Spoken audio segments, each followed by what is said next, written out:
K-pop demon hunters hid things you were never supposed to notice, and once you see them, the whole story changes. And today, we're exposing 20 crazy hidden secrets. 20. The music is actually power. The songs in the film aren't just for entertainment, they're part of the story itself. Tracks like Golden function more like rituals than performances. This idea is inspired by real Korean spiritual traditions where music carries power. So every time Huntrix performs, they're not just singing, they're fighting. This means lyrics, rhythms, and performances are all intentional. They're not just there to sound good, they're there to do something. And once you realize that, every song starts to feel like a clue, something hidden in plain sight. 19. Nothing in the film is random. According to Maggie Kang, the film was developed over several years. That kind of timeline allows for extreme attention to detail. Every visual, every color choice, every background element was carefully considered. So if something appears more than once, it's not a coincidence. It's a pattern. And patterns in storytelling are never accidental.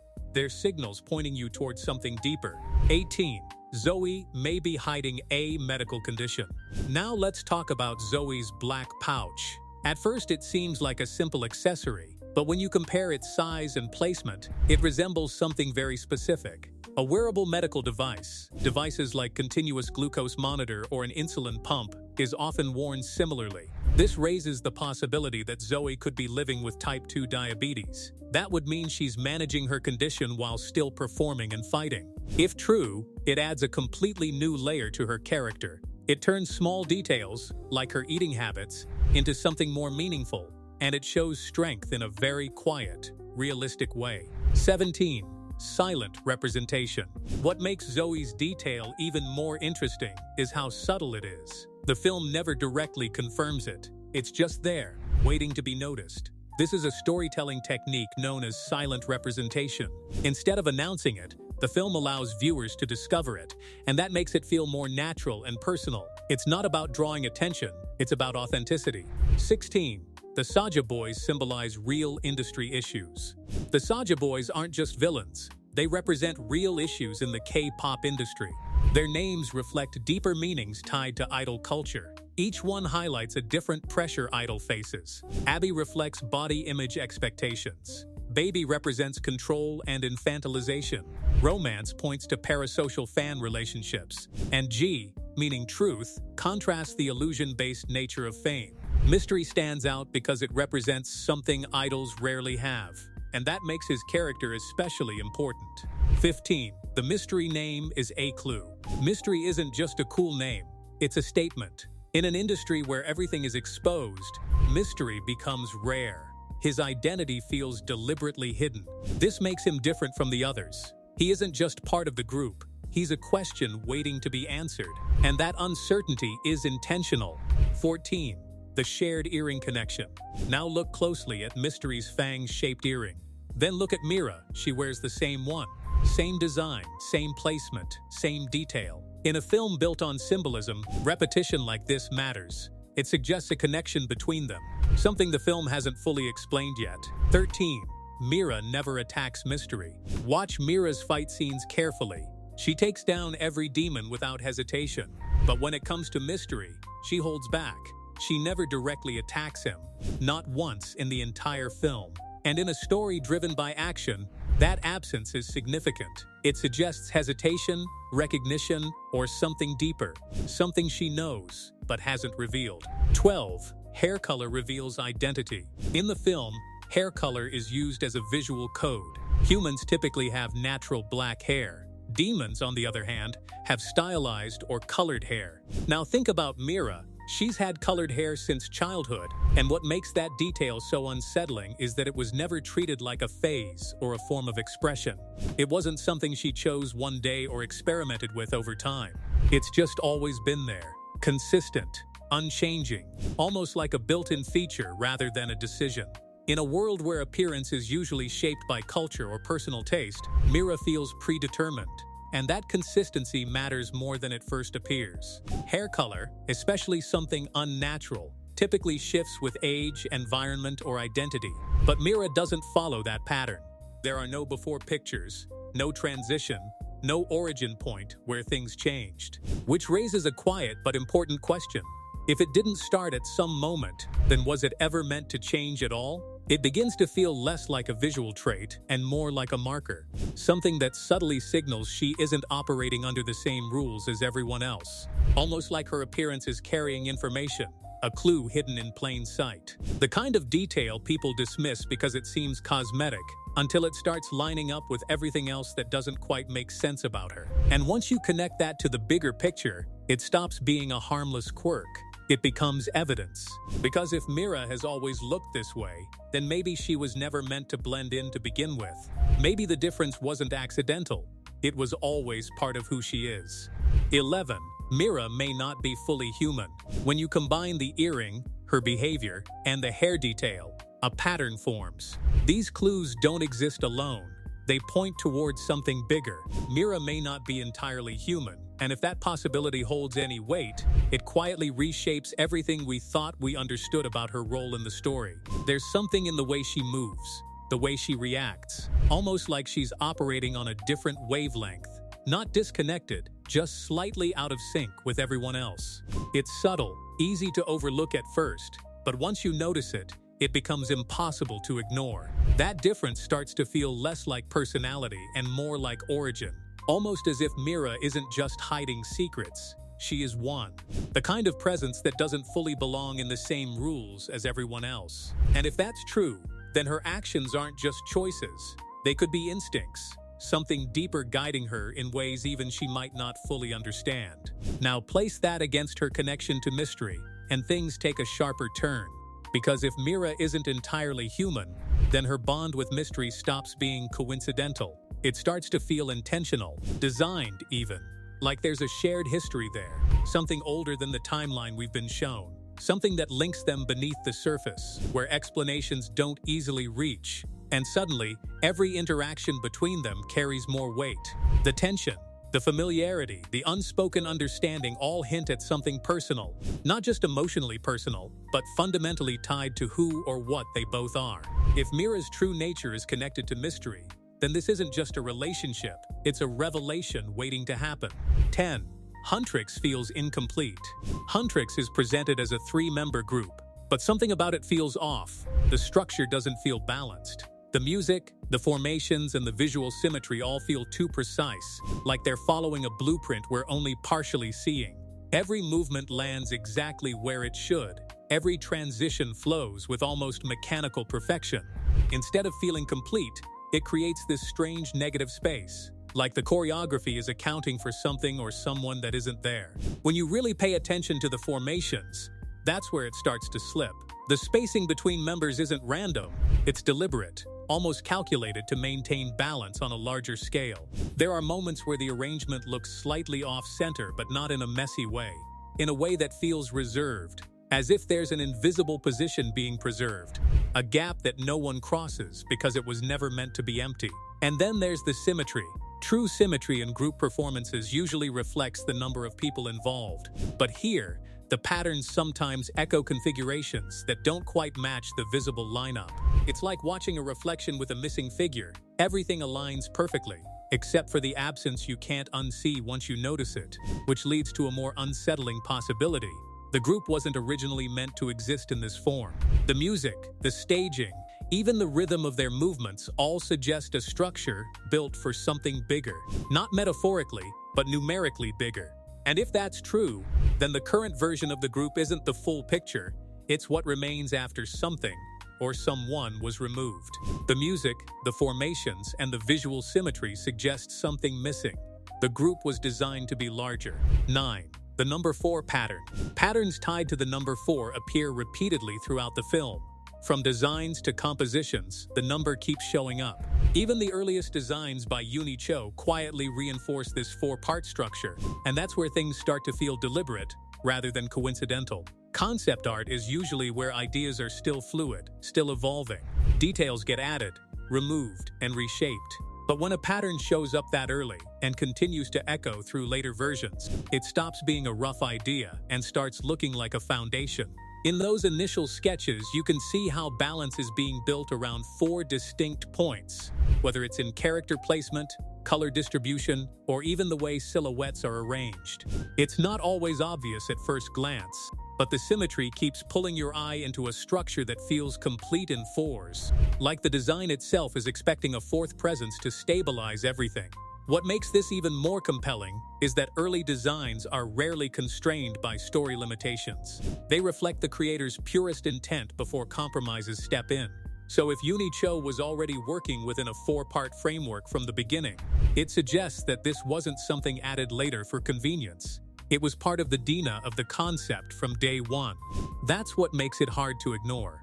Because when the visual language, the group dynamics, and even the foundational artwork all point toward the same missing piece, it stops feeling like theory.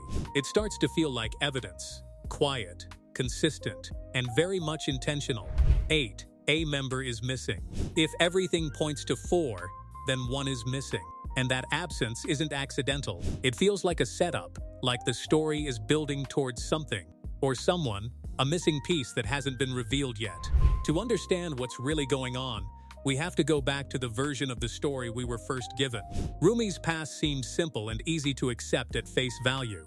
Her mother, Myung, was a Sunlight sister, just like Celine, and the two were said to be close. When Myung supposedly died, Celine stepped in and raised Rumi, presenting herself as a caring guardian. 7. Celine's story is questionable. Now let's go back to Rumi's past. We're told her mother, Myung, died, and Celine stepped in to raise her, but that entire story comes from Celine. There's no proof, no confirmation, just her words. Why do we believe that Myung is dead in the first place? The only reason anyone believes that version of events is because Celine said so, and her word was accepted without hesitation or doubt. There was no evidence shown, no moment of confirmation, no body, no farewell, just a statement that quietly became the truth everyone built around. 6. There is no evidence, nobody, no clear explanation, just a story that everyone accepted without question. And once you start questioning it, everything begins to feel unstable, like something important is missing. 5. The deleted flashback changes everything. In early storyboards, there's a deleted scene showing Rumi's parents. They're together, in love. In the early storyboard of K-pop Demon Hunters, there is a deleted scene that changes everything. Rumi is seen standing at her mother's grave, alone and quiet, when something unexpected begins to happen. She starts experiencing fragmented flashbacks, not just memories, but glimpses of something hidden. These moments reveal a past that feels very different from the story she was told. In those flashes, we see her parents together, not as enemies, but as people in love.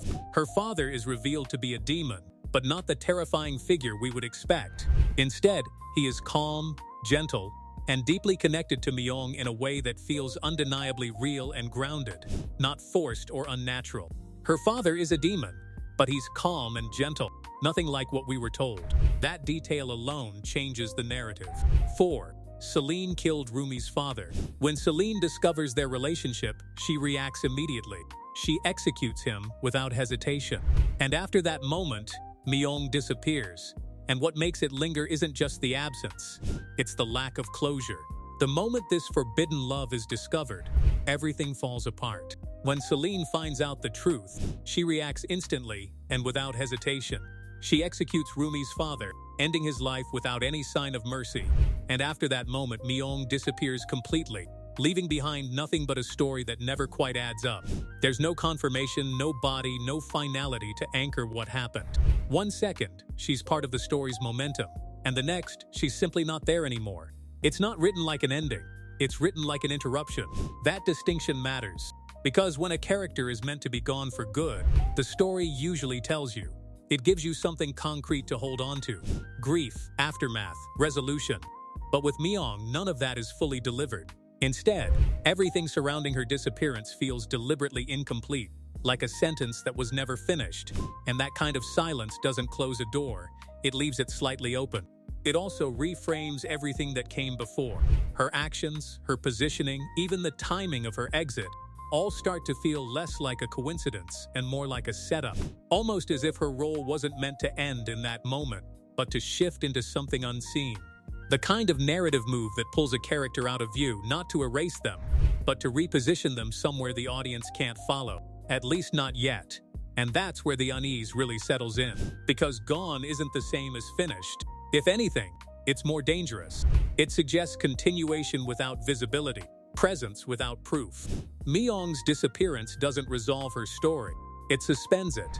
And in a story built on hidden patterns and missing pieces, that kind of absence starts to feel less like loss and more like a waiting point. 3. Myung may still be alive. So why do we believe Myung is dead? Because Celine said so.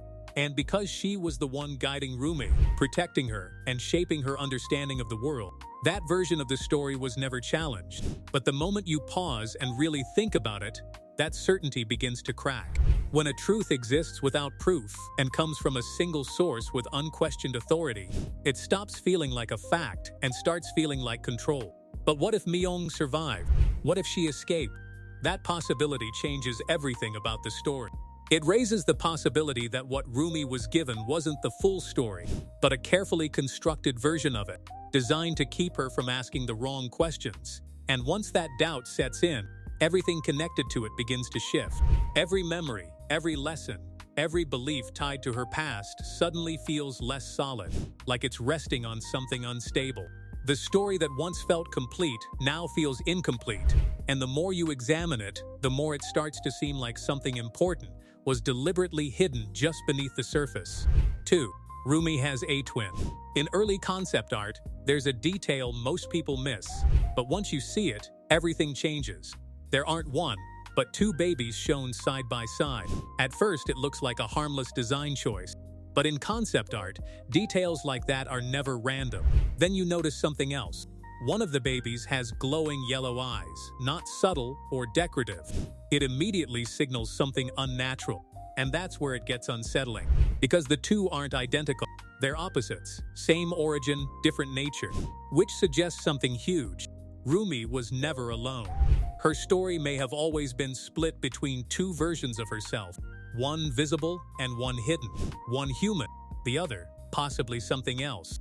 And if one twin stayed in the light, then the real question is, where did the other one go? 1. Gima is family.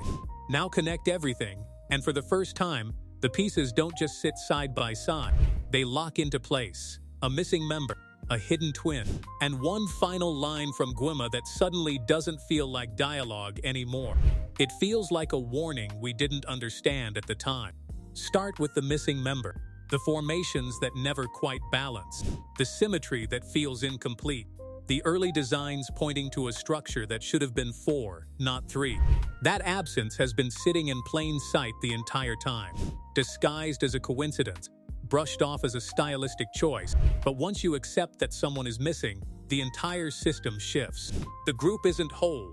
It's operating in a reduced state, like something was removed, but the framework stayed the same. Then bring in the hidden twin.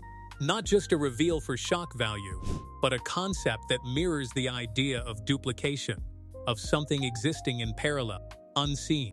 A twin implies symmetry, but also separation between two halves that were never meant to stay apart.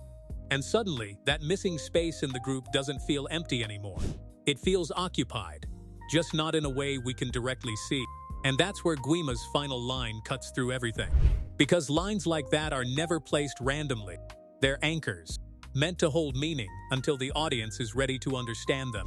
What once sounded cryptic or dramatic now starts to read differently. It sounds informed, intentional, like Guima wasn't speaking in the moment, but beyond it, hinting at something already in motion. Put it all together, and the theory stops feeling like separate ideas stitched together. It becomes a single, continuous thread. The missing member isn't gone, it's hidden. The twin isn't just a twist, it's the mechanism. And Guima's words? They're the confirmation that this was never an accident. It was always part of the design, waiting for the moment when everything finally connects. My child now stands against me. That's not random, that's a bloodline reveal. Which means Guima isn't just the villain, he's family. And that changes everything. So now ask yourself this. If Celine lied, what else is she hiding? If the twin exists, whose side is she on? And if Guima is family, who is the real enemy? Drop your thoughts below. Don't forget to like, share, and subscribe, because this story is far from over.